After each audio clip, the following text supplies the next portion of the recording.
Eh bien, bonjour, bienvenue à Cannes.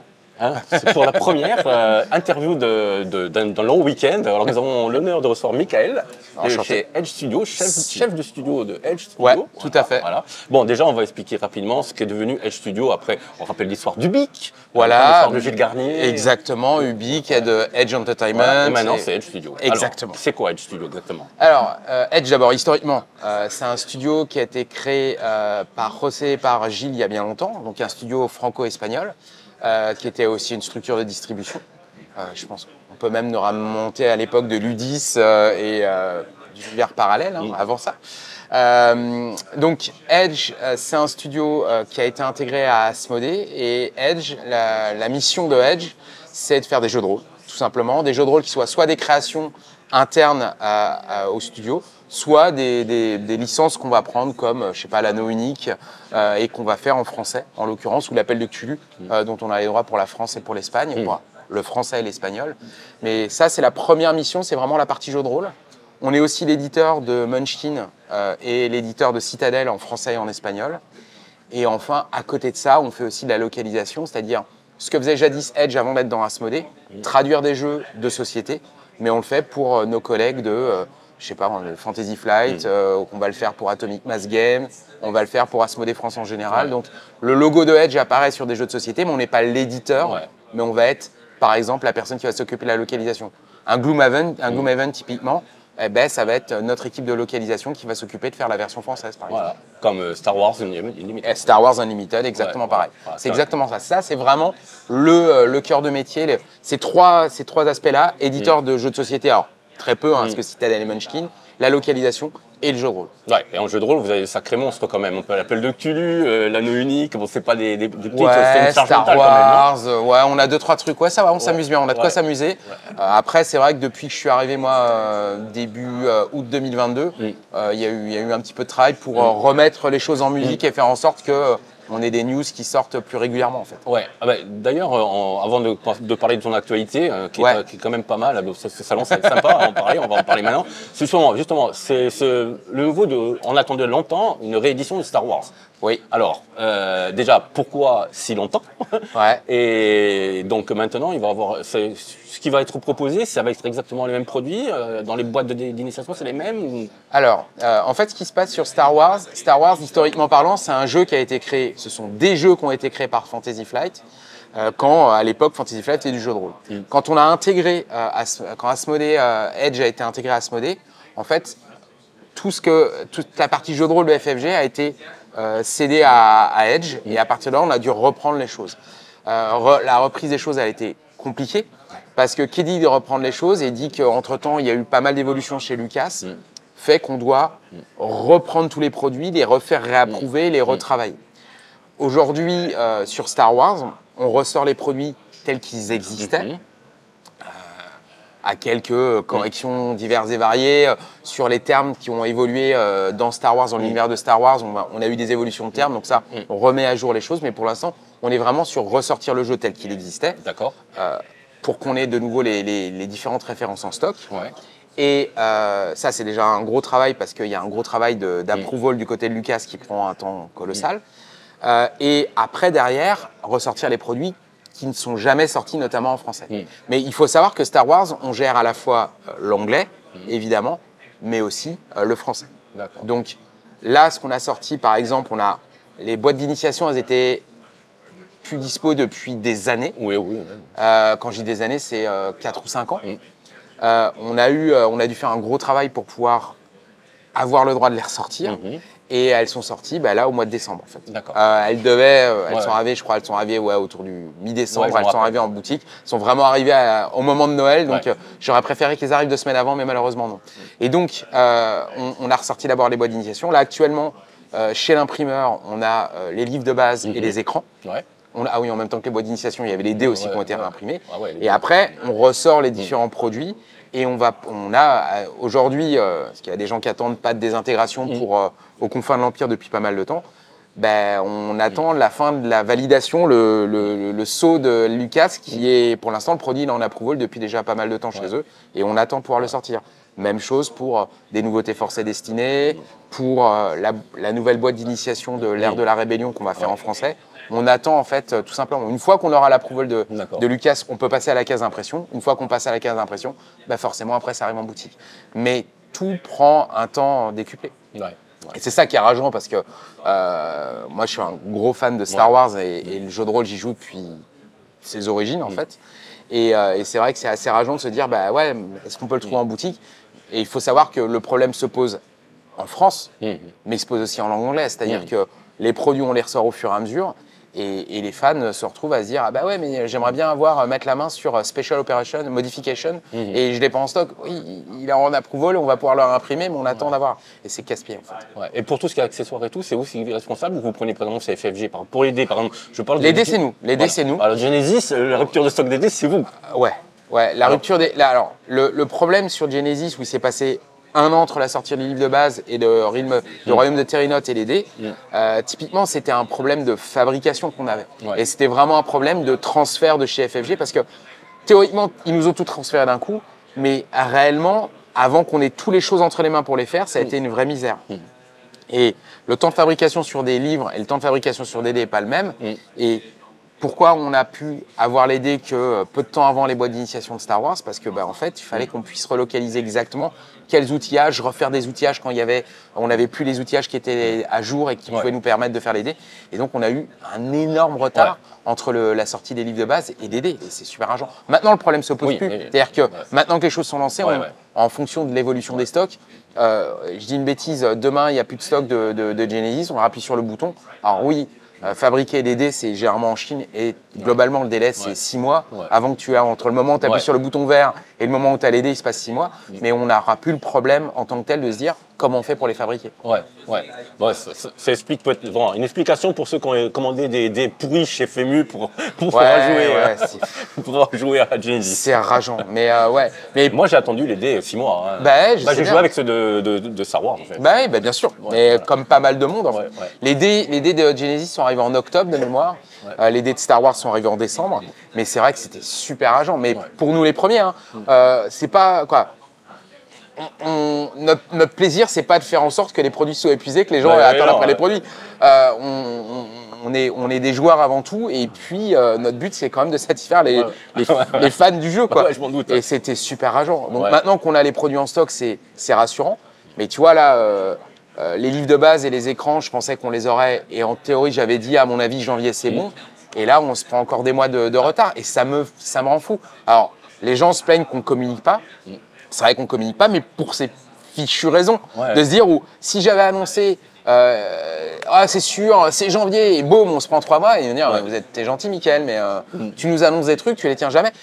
On n'est pas encore au niveau de fiabilité, où on peut communiquer très longtemps à l'avance et dire, tiens, dans 6 mois, il y aura ça. On a des aléas, il y a 3 mois de buffer où tu te dis, voilà, ça va sortir vers là, et je préférerais que le buffer soit toujours à se dire, au final, on a annoncé que c'était octobre et puis ça arrive en juin, tu vois. Mais c'est tout double responsabilité, le partage avec Asmodée, ou c'est vraiment ça, c'est sur vos épaules, ça? C'est compliqué à expliquer. Je dirais que de toute façon, au bout du compte, c'est vous qui l'avez. De toute façon, au bout du compte, c'est notre responsabilité. Parce que les fans, je vais pas aller leur dire c'est la responsabilité de machin. Si vous avez un produit qui sort pas à temps, malgré nos efforts, je porterai la responsabilité à moi tout seul. C'est moi l'homme à abattre. Je vais pas aller mettre le chapeau sur d'autres, même si il y a des aléas, parce que quand tu fais la fabrication, tu vas avoir nous, on va travailler. Dans le cas de Star Wars, il y a Lucas. Dans le cas d'après derrière, il y a tout l'aspect supply chain, imprimeur, transport, le canal de Suez. Quand tu as des boîtes d'initiation, tu vois, la boîte d'initiation de l'appel de culot, aujourd'hui, elle est épuisée. Pourquoi? Elle aurait dû arriver, et puis il y a eu les histoires du canal de Suez, et on est un petit peu malin, on est un petit peu dans la panade, parce que les boîtes d'initiation sont faites en Chine, et du coup, il y a du retard. Et on se retrouve malin. En théorie, il n'y aurait pas dû y avoir de rupture de stock. Elles vont arriver là, je crois qu'elles arrivent dans 4 semaines. On a du retard à cause de ça. Et c'est super rageant. Mais oui, c'est notre responsabilité. Mais c'est plus compliqué que ça si tu creuses derrière. Mais je vais pas aller accuser X ou Y. Ouais, bien sûr. C'est notre logo sur la boîte, c'est notre responsabilité, c'est donc la mienne, évidemment. Et par exemple, quand il y a une promotion qui est demandée au FFG ou Chaosium, par exemple, que vous faites quand vous faites une localisation. Chaosium, je te dirais que Chaosium, sur tous les produits que tu lus, Chaosium, c'est un partenaire avec lequel on travaille très simplement. C'est des gens qui sont hyper actifs, qui sont prêts à... qui sont très arrangeants. C'est pas le problème de dire ça. Voilà. Et je te dirais que Chaosium, on n'a jamais de problème. Le problème qu'on va pouvoir avoir, c'est se dire, le temps, le problème, quand on est ça dépend où on se situe. Chaosium fait des gros produits, avec énormément de pagination. Quand on fait de la localisation, ça prend énormément de temps à faire. Donc quand tu as un produit qui fait 400 ou 500 pages, là tu vois, on a sorti Les Enfants de la Peur. Ah mince, je ne l'ai pas pris avec moi, j'ai le serpent à deux têtes, il est en bas. Il sort demain en boutique. Les Enfants de la Peur, c'est un gros supplément, ça a pris plus de temps. Il y a une histoire un petit peu plus rigolote à l'intérieur, mais il aurait dû sortir bien plus tôt avant, mais il devait être imprimé en Chine et... C'est une campagne où on parle du Tibet. Au final, c'est bizarre, on a dû le ramener de Chine et l'imprimer en Europe. Je me demande pourquoi. C'est bizarre. Voilà. Mais donc, on a eu du retard. Ils n'avaient pas le temps. Voilà, ils n'avaient pas le temps, c'est ça. En fait, ils étaient très occupés et donc, du coup, on n'a pas pu. Donc, c'était pas de chance. On n'a pas été... Non, je pense que voilà, on fera pas l'erreur deux fois, clairement. Mais Les Enfants de la Peur, là, il sort demain. Mais Les Enfants de la Peur, en théorie, il aurait dû sortir en septembre dernier. D'accord. On a quand même juin en fait en théorie. On a pu perdre plus de 6 mois. Bon voilà. Mais Chaosium, non, c'est très simple de travailler avec eux. Il y a juste ces paginations et après d'organiser. Et puis l'arrivée de Croc comme responsable éditorial de Edge a fait qu'on a re-regardé ce qu'il y avait comme produit dans les tuyaux et on a dit ok, on fait quoi? La 40e anniversaire du Manuel des Gardiens, on l'a regardé avec Croc, on a fait bah non en fait, on va pas la faire. Elle était prête. Hein. On appuyait sur le bouton d'impression, on le faisait. Dedans à l'intérieur, il y a quoi? Le scénario qui est dans l'accessoire du gardien. Et des bios des gars qui ont travaillé sur Cthulhu. C'est ça qui est en plus dans les 40e anniversaire et une couverture différente. Ce serait quand même un peu se fiche du monde de la imprimer et de dire on vous revend le même manuel Les Gardiens, vous allez repayer plein pot et à l'intérieur vous avez le même contenu, excepté le scénario que vous avez déjà dans les accessoires du gardien et 4 bios. Bah non, on va pas le faire. Donc on a annulé l'impression du 40e anniversaire avec Croc parce qu'on trouvait que c'était du foutage de gueule. Moi, je trouvais que c'était pas prendre nos clients au sérieux. Ça m'a fait penser, je sais pas si tu te rappelles de l'époque de Descartes, quand ils ont fait la 3 et la 4. Et en fait, ils avaient mis 2 suppléments plus dedans, c'est tout. Voilà, et voilà. Alors après, c'est vrai que les accessoires du gardien, on a fait le choix de mettre ce scénario à l'époque, ce qui était un bon choix. Mais quand tu vois après la 40e anniversaire, la 40e anniversaire avec le même scénar, bah non, voilà. Non. Donc non, on a dit non. Il y a des produits sur lesquels on est revenu dessus et on s'est dit ouais, non, je pense pas que ce soit la bonne solution. Et du coup, on a remis les choses en marche en se disant, qu'est-ce qu'on va faire? Croc a lu énormément de suppléments, a dit, tiens, celui-là, on le fait, celui-là, on le fait pas, celui-là, on le fait. Et on a fait l'Urtri. Et là, typiquement, vous avez, dans quelques semaines, il y a Arkham, le supplément de Chaosium qui sort en anglais. Il va sortir à la fin de l'année en français. Parce qu'on a essayé, on a fait, ah ouais, mais ça, il nous faut. Et on a récupéré le plus tôt possible qu'on pouvait le récupérer de Chaosium pour pouvoir lancer la traduction. Et là, on est en train de travailler sur la relecture maquette. Donc, et après, il y aura l'impression. Donc, c'est super avancé. Et derrière, après, on va l'imprimer. Donc, on va dire qu'octobre, il sera là. Tu vois. Ça, je pense pas prendre trop de risques. Ça sera peut-être avant, mais on va dire octobre. On a Nameless Horror, qui va s'appeler en français Horreurs Indicibles. Horreurs Indicibles. Il va, si tout va bien, au mois de juin, il sort. Donc là, on a 3 sorties on aura eu 3 sorties sur janvier, février, mars. Vu qu'on a eu d'abord, on va en parler. Voilà, Les Demeures de l'Épouvante, qui était le premier. Il est sorti en janvier. Derrière, en février, donc, non, ça c'est, j'ai pas pris de mon bouquin avec moi. Il y a Les Enfants de la Peur qui sort demain. Et le troisième, il est là. C'est le Flambeau des Profondeurs. Le Flambeau des Profondeurs, c'est Cold Fire Wheezing en anglais. Ça, c'est une exclu. Voilà, et il sort le 22 mars. Et là, il est physiquement là, vous voyez. Et ça parle de quoi, ça? C'est une campagne? C'est une campagne pulp, C'est une campagne encore. En fait, on a essayé d'alterner. Ça, c'est un recueil de scénarios. Classique, tu lus, voilà, qui est pas exactement la version Descartes, qui a été retravaillée. Les Enfants de la Peur, c'est une campagne donc où on parle beaucoup de Tibet, mais Et puis celle-là, voilà, campagne pulp bien sombre. Et donc ça te fait 3 nouveautés sur Cthulhu. Et puis après, voilà, on aura Horrors Indicibles. Et puis après, il y aura Arkham. Horrors Indicibles et pas Horrors Innommables, quoi. Donc, voilà. Non, en fait, ça c'était une grosse discussion en interne, et notamment avec Croc, en disant Nameless Horror, horreur sans nom. Ouais, c'est un peu nul en fait. On n'a pas aimé le titre en fait. Et donc on s'est dit, on va changer un peu les choses et essayer d'aller travailler un petit peu d'autres titres. Pareil, Cold Fire Within, tu vois, le flambeau des profondeurs. Tu dis, pourquoi ce titre-là? En fait, on s'est longtemps posé la question, on s'est dit, mais qu'est-ce qu'il y a dans la campagne? Comment on pourrait le travailler autrement? Et du coup, voilà, c'est un titre qu'on a. Donc on va essayer de retravailler les titres quand on a l'occasion. Quand ça tombe sous le sens, ça tombe sous le sens, mais quand on peut un petit peu changer, on va. Et puis après, on va travailler, on a un petit peu. On a des choses dans les tuyaux, ça va prendre du temps, mais je sais pas, Malleus Monstrorum, tu vois, typiquement. Ah ouais. Ouais, on aimerait bien le refaire. Donc on va lancer la machine, je sais pas. Bon. Parce que Chaosium, en ce moment, il faut le dire, sont très dynamiques. Ils sont très dynamiques. C'est vrai que c'est super. Il y a plein de produits, on va essayer de rattraper en fait le retard. C'est pour ça qu'Arkham jouait qu'on le fasse, pour pouvoir rattraper le retard. Et de l'autre côté, faire vraiment du tri sur qu'est-ce qu'on va faire et qu'est-ce qu'on va pas faire. Il y a des suppléments, on s'est dit non en fait. Et il y a des suppléments où on va les faire. Et puis voilà. Donc ça, c'est pour parler de l'appel de Cthulhu, qui est quand même qui est quand même un gros truc. Et Farce Macabre qu'on a sorti, qui est une création de Edge, qu'on a fait en espagnol et qui est sortie en français, elle va sortir très probablement en anglais bientôt. Pas bientôt. Ça va se faire. Je pense que ça sera plutôt 2025 que 2024, mais c'est un produit qu'on va faire. Que Chaosium va faire en anglais. C'est une belle récompense. C'est une belle récompense. Je pense que c'est un très très beau produit. C'est vrai, quand ils nous l'ont vu sortir, ils nous ont dit on aimerait bien le faire. Mais oui, et puis on va voir ce qu'on peut faire aussi comme produit en français, qui soient des produits qui viennent d'autres studios. Black Monk, qui est polonais, qui est le studio polonais qui fait tout à appel de Cthulhu en Pologne. Ils ont fait pas mal de bons produits. Et il y a un produit qu'on a prévu de longue date qui s'appelle Does Love Forgive, qui est un supplément, qui est du scénario en duo, en couple. Qu'on voulait sortir pour la Saint-Valentin. Là, on n'a pas pu le temps de le faire, mais c'est un produit qui va sortir chez Edge à un moment ou un autre. D'accord. Le recueil de conseils au MJ qui était sorti avec la 40e anniversaire, on va le sortir.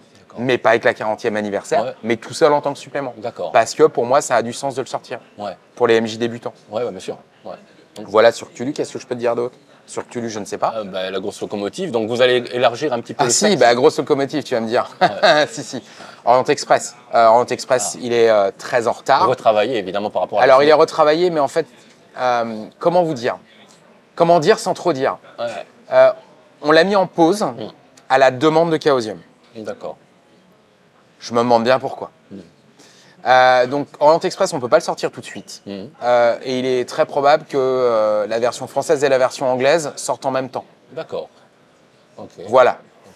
On va dire ça comme ça. Plutôt pour la fin de l'année 2024. Mais c'est bien parce que, en fait, Chaosium nous a dit c'est peut-être pas la meilleure idée de le sortir maintenant. Voilà. Donc, on a retardé à Orient Express. Mais on a fait un gros travail sur Orient Express. Chaosium a vu le travail qu'on a fait, il le trouve vraiment très très chouette. Et l'idée, c'est qu'on se rapproche vraiment de Chaosium pour commencer à sortir des produits qui aient une même identité visuelle. Parce que autant Chaosium est en train de monter la barre sur les illustrations, et le travail que fait Loïc Musi avec Chaosium, c'est pas rien. Loïc fait un travail de malade. J'adore ce qu'il fait. Donc, voilà. Et puis c'est quelqu'un d'insupportable, qui a aucun talent. Voilà, Loïc quoi. Il sourit jamais. Voilà, exactement. Loïc. Et en même temps, nous, il y a des produits qu'on a retravaillés dans bien des cas, d'ailleurs en édition espagnole qu'on retravaille, qu'on a fait, en français aussi. Et ils sont très intéressés aussi par le travail qu'on a fait dessus. Et donc on va tâcher de converger ensemble sur ces produits-là. D'ailleurs, c'était dès que vous avez repris l'appel de Cthulhu, Edge a repris l'appel de Cthulhu, c'était la volonté de faire une harmonie visuelle par rapport à la gamme Chaosium. Bien sûr. Je ne critique pas du tout la précédente gamme. Non, mais chacun son identité visuelle qui était différente. Ouais, bien sûr. Et bon, non, mais de toute façon, les goûts et les couleurs, ça se discute pas, je te dirais. Le travail qu'a fait Sans Détour sur l'appel de Cthulhu, c'est un beau travail. Je ne vais pas aller renier ce qui a été fait. Après, tu vois, quand des gens me demandent à répétition, quand est-ce que vous faites les masques? Les masques, si on doit les faire, on doit tout retraduire. Il y a pour 3 jours de travail, tu penses bien? Oui, 1000 pages. 1000 pages chez Peanuts. Donc, c'est un problème, en fait. Et c'est un problème de bande passante. De se dire,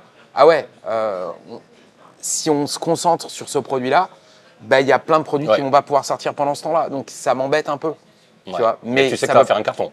Ouais, mais la question c'est est-ce que un produit qui fait 1000 pages, les gens vont l'acheter pour le mettre dans la bibliothèque ou est-ce qu'ils vont le jouer? Est-ce qu'à côté de ça, tu as des gardiens et des gardiennes qui ont envie d'avoir du matériel pour jouer à côté, tu vois? Sachant que cette campagne, alors, je comprends, hein, je comprends la spéculation qu'il y a sur la campagne est colossale.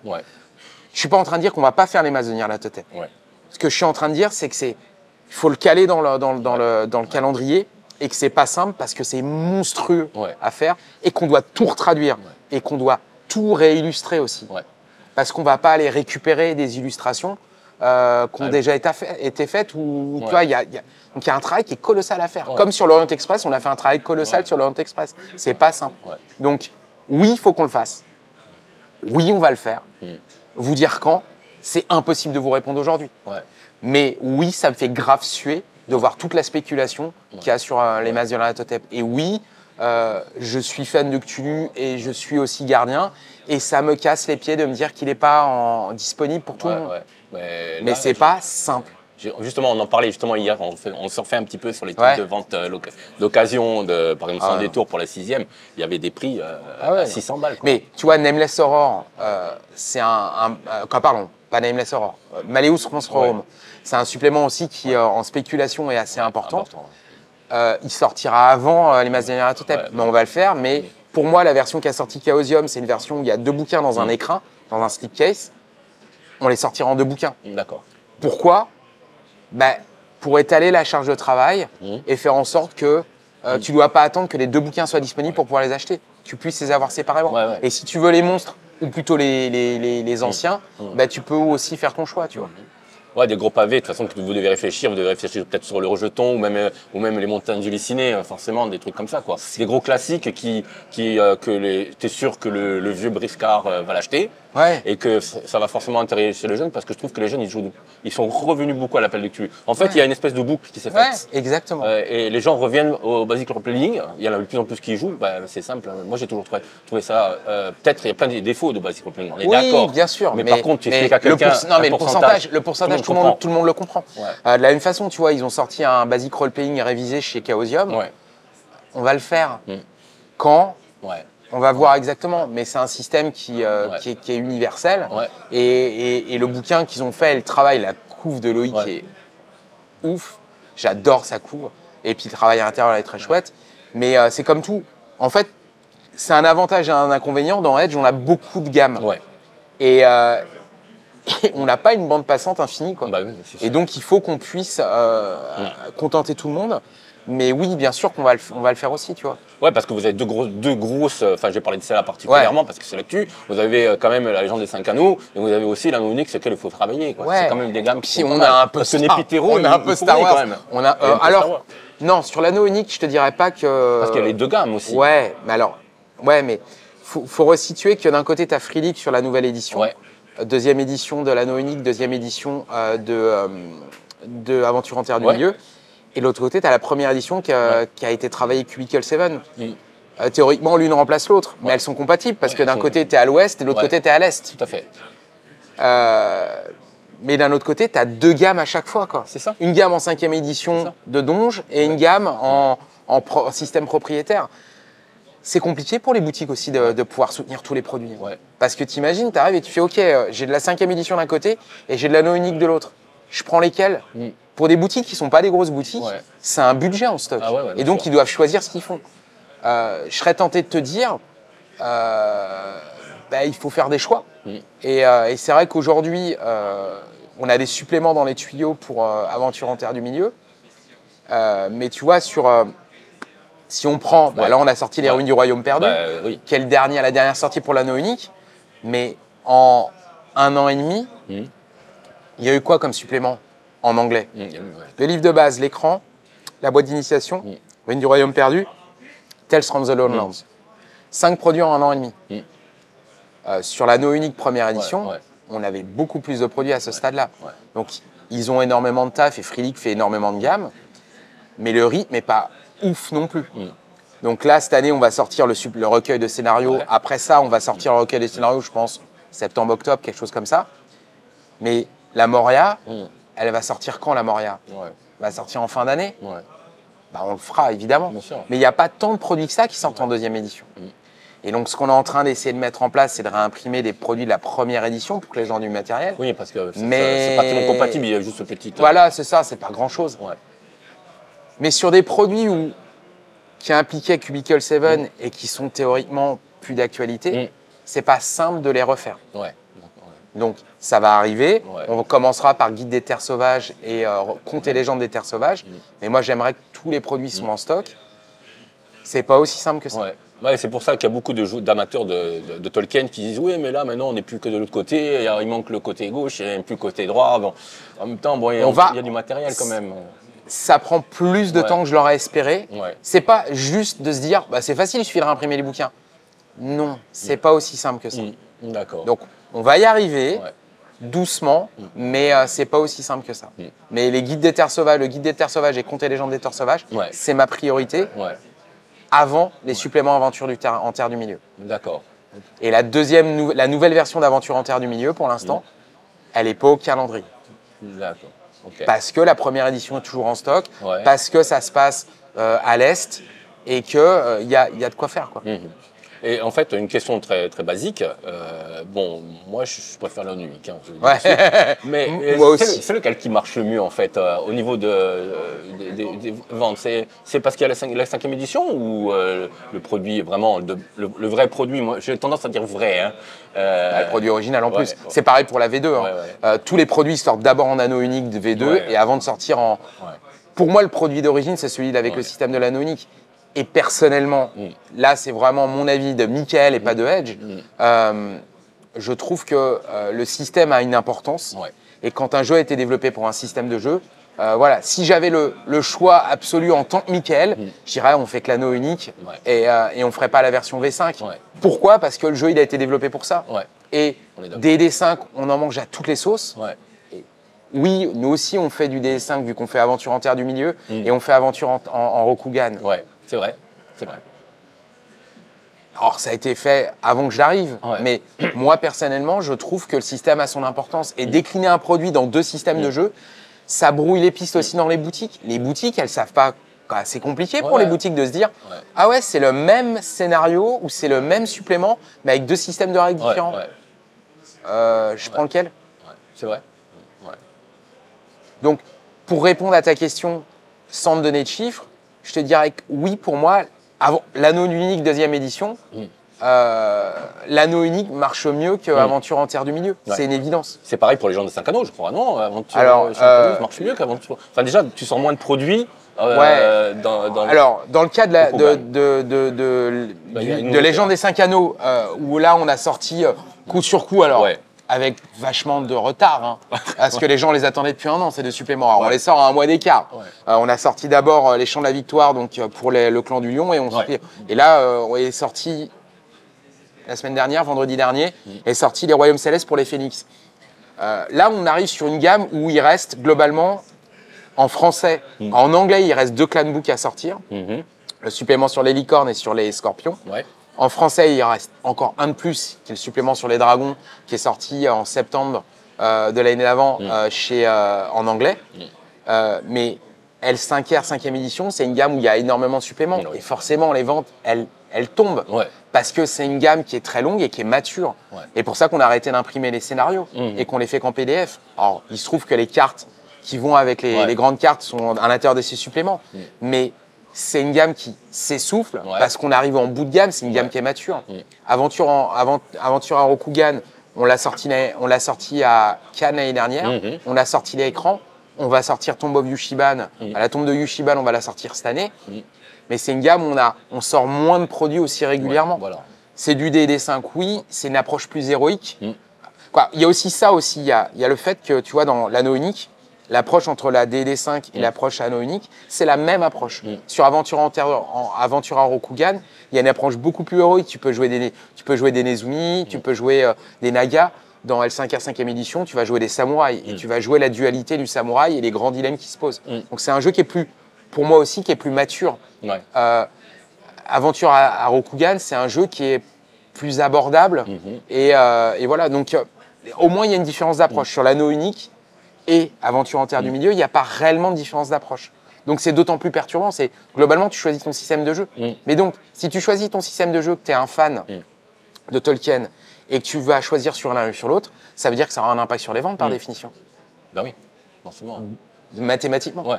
Donc, pour la pérennité d'une gamme, c'est compliqué. Ouais. Parce que qu'est-ce qui fait la pérennité d'une gamme? C'est les ventes que tu fais en boutique. Et si les boutiques, elles choisissent entre une gamme ou l'autre, bah, il y a un moment où tu te retrouves dans l'embarras. Parce que tu vas devoir à un moment dire, bah ouais, mais les ventes s'essoufflent, je fais quoi? Tu vois? Ouais. Et tu as eu des retours pour savoir, par exemple, avec ceux qui sont à l'aise avec la 5e édition, par exemple, qui décident, ils vont commencer Aventure Rokugan ou même Aventure en Terre du Milieu. Est-ce que tu as des retours pour savoir s'il y en a qui vont basculer dans la version originale, entre guillemets, en disant, tiens, on va peut-être essayer vraiment la source, remonter sur la source? Alors, je crois que dans le cas de Légende des 5 Anneaux, je crois qu'il y a une problématique qui est autre. Alors, la différence d'approche, elle est claire. Pour moi, un joueur vétéran, il aura plus de facilité à rentrer dans Légende des 5 Anneaux qu'il aura plus de facilité à rentrer dans Aventure à Rokugan. Un vétéran, non. Un vétéran fan d'L5R, il ira dans la V5. Il se pose pas de questions. La dualité du samouraï, ça lui parle. S'il est fan de samouraï. Quelqu'un qui n'est pas pointu sur le Japon médiéval, il ira plus facilement sur Aventure à Rokugan. Je pense. Mais pour moi, c'est peut-être une vision très personnelle, je ne sais pas. Vous me direz si vous n'êtes pas d'accord, vous qui regardez. Je pense que ce n'est pas le système le sujet. Tu es fan de D&D 5, tu joues à D&D 5, tu fais une campagne, tu fais Tiamat, tu fais etc. Tu fais Strahd. Est-ce que tu as envie de jouer avec le même système dans un truc de samouraï? Est-ce que tu veux pas un système qui est plus spécifique, avec un vrai système de duel, avec un système d'honneur, etc. Ou est-ce que tu préfères reprendre un système avec encore des D5? Alors c'est sûr, l'entrée est plus simple, le système de jeu tu le connais déjà. Mais est-ce que tu veux pas essayer de faire un autre système de jeu? Toi, moi, je suis plutôt dans de prendre un jeu avec un système dédié. Donc, tu es plutôt système does matter. Je pensais que peut-être que certains aimaient rester dans une zone de confort, tu vois, et je sais pas. J'ai pas la réponse, tu vois. Le problème, c'est secondaire. Le problème, c'est que je suis un vieux con. Je suis un joueur vétéran. Est-ce que je suis le meilleur pour juger? Donc, la seule façon que j'ai de juger, c'est les ventes. Et je suis pas convaincu des adaptations, mais c'était déjà le cas en 3e édition. En 3e édition, D&D 3e édition, il y a plein de jeux qui sont sortis avec motorisés par le en D20. Est-ce qu'ils ont été des succès? Non, pas vraiment en fait. Non, c'est vrai, tu réfléchis bien, il n'y a pas resté de gros hits en fait. Je me suis occupé de la localisation à l'époque de Rokugan D20. Rokugan D20, ça n'a pas été un carton. Par contre, L5R première édition et L5R deuxième édition, c'était des cartons. Vrai, mais le système de jeu, il était tellement différent. Voilà, donc tu vois, il y a ce côté-là de est-ce que c'est une vraie bonne idée de faire des adaptations D&D 5 de tout? Je ne suis pas convaincu. Et personnellement, on a Aventure en Terre du Milieu, on a Aventure à Rokugan. Je peux dire comme ça que pour moi, il n'y aura pas d'autres adaptations des 5e édition de gamme de chez nous. Non. J'en vois pas l'intérêt, moi, personnellement. Pourtant, il y en a. Hein. On pourrait, mais je vois pas l'intérêt. Je ne vais pas faire un Star Wars D20. Un Star Wars 5e édition. Je ne vois pas l'intérêt de faire un Star Wars 5e édition. Il y a déjà eu le cas il y a eu Saga, il y a eu une version D20 de Star Wars. Non, on ne fera pas ça. Je peux te le dire comme ça. Je vois pas l'intérêt. Ok. C'est dit. C'est dit. Voilà. Après, si un jour je pars et que quelqu'un prend ma place et que je change d'avis, mais je pense que Croc, Stéphane, je pense que Croc, Stéphane et moi, on est assez d'accord là-dessus. Je vois pas l'intérêt de le faire. On a un Star Wars avec un système de jeu qui est avec des dés spéciaux qui est particulier. Il y a des gens qui aiment, il y a des gens qui n'aiment pas. C'est surtout un problème de gens qui n'ont pas de mémoire visuelle. Exactement. Et là, donc, c'est compliqué. Voilà. Mais je vois pas l'intérêt de faire du D5 en Star Wars. Non. Sinon, le système, il est parfaitement adapté à tout ce qui est héroïque, Star Wars et tout ça. C'est parfait, quoi. Mais c'est vrai qu'il y a beaucoup de gens qui sont pas à l'aise avec le visuellement. Ils pataugent un peu, On verra. Mais si un jour on doit refaire une nouvelle édition de Star Wars avec un autre système de jeu, je peux te dire en tout cas que ce ne sera pas la 5e édition de Donjon. Ça, c'est sûr. Mais est-ce qu'on va en faire une? Je ne peux pas te répondre pour l'instant. La question ne se pose pas. Ok. Voilà. Déjà, le jour où on aura tous les produits en stock et toutes les gammes seront complètes en français. Et donc, ça veut dire qu'avec Lucas, on sera au carré sur tout. on pourra se poser la question. Aujourd'hui, on ne peut pas se poser la question. Mais tu sens l'attente en Star Wars, en jeu de rôle, tu la sens, tu as des, ouais. Vous avez fait de la pression Oui, bien sûr, parce que tu vois, aux confins de l'Empire, il ne reste plus que pas de désintégration. Ouais. Les gens l'attendent depuis super longtemps. Ouais. Il est en approval. Mais moi, je voudrais le voir qu'en boutique, quoi. Je voudrais le voir en boutique. Ça va prendre plus de temps que prévu, on doit attendre. Ouais. Mais je veux que toutes les gammes soient complètes, que ce soit l'ère de la rébellion. C'est pour ça que je voulais la boîte d'initiation. Le choix avait été fait de ne pas la faire. Je dis, non, il nous la faut. Mais je veux que tous les suppléments soient traduits. Ouais. Évidemment. Il n'est pas question, voilà. Et c'est quelle gamme qui marche le mieux dans les 3 ? Aux confins de l'Empire. Confins de l'Empire, la zone de gris par excellence. Ouais, c'est ça. T'es ni un gentil ni un mauvais, mais t'es à la frontière entre les deux. Voilà. Pour moi, c'est la première qui est sortie aussi. Est-ce que l'erreur n'était pas là aussi de se dire pourquoi faire 3 gammes? Ouais, mais en fait, ça propose quand même 3 façons de jouer différentes. Oui. Hein, Jedi, contrebandier, rebelle, oui, bien sûr. Mais est-ce que la nécessité était de faire 3 livres de base? Ouais, bon, ça a été de longues discussions entre même fans. Et puis, ça n'a pas été une discussion qui est à la base une discussion de Edge. C'est un choix de FFG à l'époque. Voilà. C'était un choix.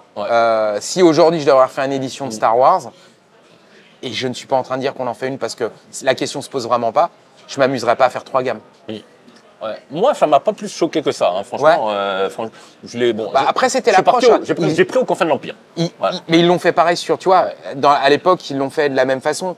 Warhammer 40K, Dark Heresy, Rogue Trader, Death Watch, 3 gammes, 3 livres de base. C'était dans la logique, ils ont fait pareil sur Star Wars. Est-ce qu'aujourd'hui, il faut faire plein de gammes à l'intérieur d'un même univers? En tout cas, je ne suis pas convaincu. Bon, déjà, on va pas revenir sur Warhammer. Bon, il y a Rogue Trader, j'adore, mais il y a quand même des produits que j'estime ratés dans cette gamme. Death Watch, pour moi, c'est complètement raté. Tu vois, bon, ça, c'est personnel. Hein, non, mais je suis d'accord avec toi que je suis pas fan de Death Watch à la base. Non, mais je suis d'accord. Voilà. Là, par contre, les 3 bouquins, je les ai lus. Je trouve quand même que, même si moi, je préfère aux confins de l'Empire, les 3 ont quand même un intérêt. Je pense qu'on a tous été influencés par le côté Han Solo, parce qu'on est les vieux cons. On a été influencés par épisode 4, 5, 6. Est-ce que des petits jeunes qui ont connu que le 1, 2, 3 et qui ne voient que 1, 2, 3 ou qui ne voient que Clone Wars ou qui ne voient que Rebelle, tu vois, le supplément de l'Aube de la Rébellion, ça va te permettre de jouer dans la période entre l'épisode 3 et l'épisode 3 et l'épisode 4.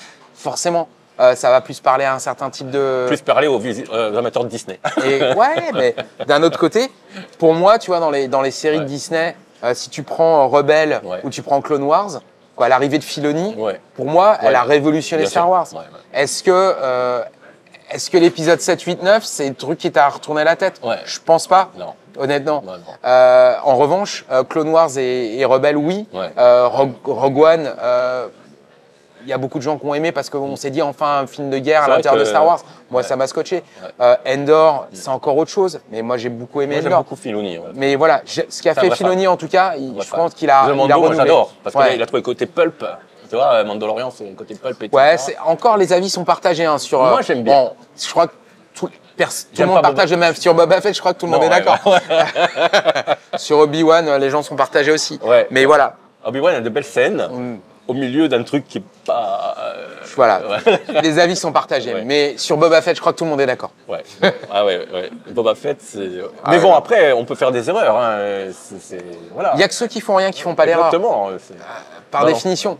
Tu te dis, c'est une très grosse boîte et tu te dis, on pourrait espérer qu'ils font moins d'erreurs que les autres. Non. Personne n'est à l'abri.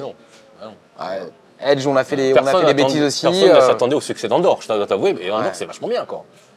Il y a des gens qui disent que ça démarre lentement, mais c'est volontaire. Mais c'est un côté espionnage aussi, et c'est différent de ce qu'ils font. J'aime beaucoup moi la vision du BSI, de voir le BSI de l'intérieur, et puis le côté toute l'occupation qu'ils font, et quand ils se retrouvent avec ce retournement et se dire la panique de l'État autoritaire qui se retrouve dans la... J'ai trouvé ça très malin et très chouette. J'ai beaucoup aimé moi. Mais je comprends qu'il y en ait qui n'aiment pas. Comme Ashoka, c'est partagé aussi. Hein. Oui, tout à fait. Mais bon.